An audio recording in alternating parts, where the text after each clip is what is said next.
Hi guys, எனக்கு hair cut பண்ணுறதுக்கு கோவைப்புதூரில் இருக்க ஸ்டுடியோ 11 தான் போயிருந்தோம். அங்கே பார்த்தீங்கன்னா சர்வீஸ்லாம் ரொம்ப சூப்பராக பண்ணுறாங்க. கிட்ஸ் ஹேர் கட் எல்லாமே சூப்பராக பண்ணுறாங்க. அண்ட் பார்த்தீங்கன்னா hair cut, hair colour, hair வாஷ்ன்னு நிறையா சர்வீசஸ் பண்ணுறாங்க.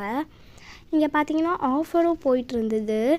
எனக்கு இங்கே பிடிச்ச கட் என்னென்னு பார்த்தீங்கன்னா மஷ்ரூம் கட்டு தான். பட் நான் வந்துட்டு மஷ்ரூம் கட் பண்ணல, நான் லென்த் மட்டும் கம்மி பண்ணிக்கிட்டேன்.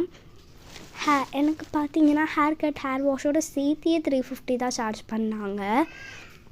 ஸோ பார்த்தீங்கன்னா ஆம்பியன்ஸும் சூப்பராக இருந்தது. நான் என்ஜாய் பண்ணுறனோ இல்லையோ, என் தங்கச்சி ஜாலியாக என்ஜாய் பண்ணிவிட்டு விளாண்டுட்டு இருந்தா. என் தங்கச்சிக்கு வெளியே போகணுன்னாலே அவ்வளோ என்ஜாய் பண்ணுவாள்.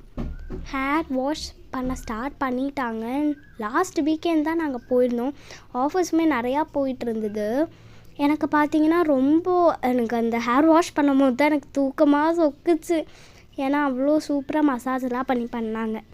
எனக்கு மெயினாக ஹேர் வாஷ் தான் பண்ணணும் அப்படின்ட்டு நான் வந்திருந்தேன். எங்கள் டேடியும் என் தங்கச்சியும் என் தங்கச்சி பாருங்க எட்டி பார்த்துட்ருக்கா, இந்த கண்ணாடி எட்டி பார்த்துட்ருக்கான். பார்த்தீங்கன்னா ஃபைனலி எனக்கு ரொம்ப போச்சு இந்த ஹேர் கட்டு. எனக்கு இருக்கிறதுலே இதுதான் எனக்கு ரொம்ப பிடிச்சிருந்தது, இந்த ஹேர் கட். ஸோ ஆஃபர்ஸ் போயிட்டுருக்கு. ஆஃபர் முடியிருக்குள்ளே போய்க்கோங்க. உங்கள் ஃப்ரெண்ட்ஸ் அண்ட் ஃபேமிலிக்கு மறக்காமல் ஷேர் பண்ணிடுங்க. ஓகே, டாட்டா, பாய்.